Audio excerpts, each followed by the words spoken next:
You perceive hunger as a desire for volume. Your system perceives it as a structural deficit in the blueprint, a shortage of the materials required to exist. We experience hunger as a singular, urgent request for mass, a physical signal that the stomach is hollow. We assume that as long as that volume is occupied, the requirement has been met. But the biological system does not count calories. It monitors specific molecular availability.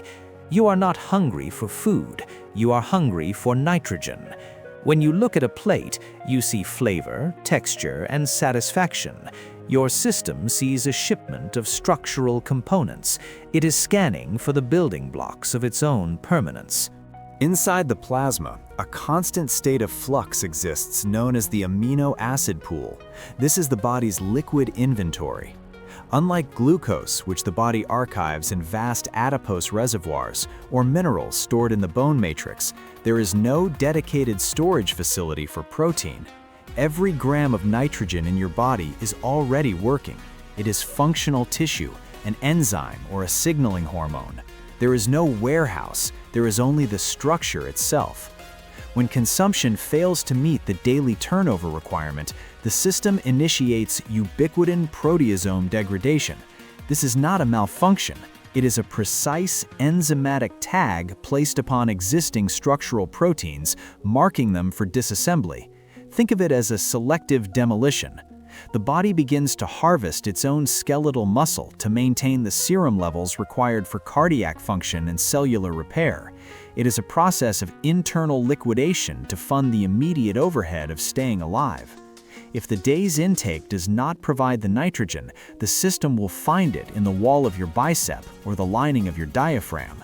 It will cannibalize its own frame to keep the lights on. As the nitrogen debt accrues, the architecture of the metabolism shifts its baseline.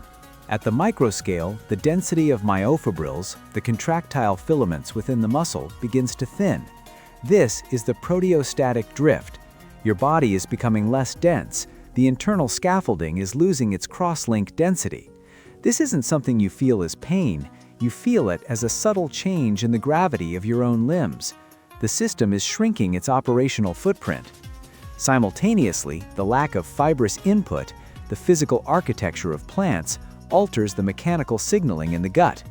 Without the structural bulk of cellulose and lignin to create distension, the secretion of glucagon-like peptide 1 remains sub-threshold. The hormonal signal for completion is never fully broadcast. The brain perceives a volume of energy, perhaps from sugars or fats, but the system reports a structural deficit. The result is a persistent low-level signaling noise, a biological searching that never settles into stillness. You have consumed energy, but you have not provided the materials for maintenance. The blueprint is still missing its bricks. Over months and years, this gap between energy intake and structural necessity creates a new kind of human architecture, the soft frame. It is a body that has been remodeled from the inside out. To the observer, nothing has changed. Your weight may remain stable, but the ratio of active tissue to passive storage has inverted. The machine is being replaced by the fuel it cannot use. This is where the baseline recalibrates. The system learns to operate on a deficit, lowering its metabolic demand by reducing its most expensive tissue. Muscle is biologically expensive to maintain. It requires a high, constant flow of energy and nitrogen. If the supply is inconsistent, the system simply deletes the demand. It thins the walls. We often perceive this as the slowing of age or a shift in temperament. We call it getting older. In reality, it is the body becoming more efficient at being less.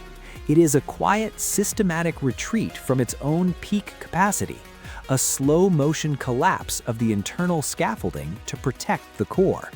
You are not losing weight, you are losing the ability to support it. The architecture is transitioning from a high-performance structure to a survival-oriented shell.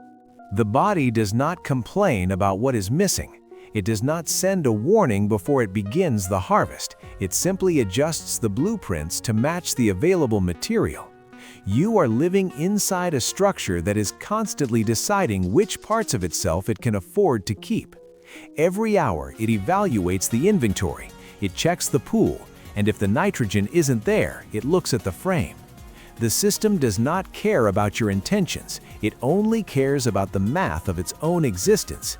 It is building exactly what you provide. This is Inside Eat.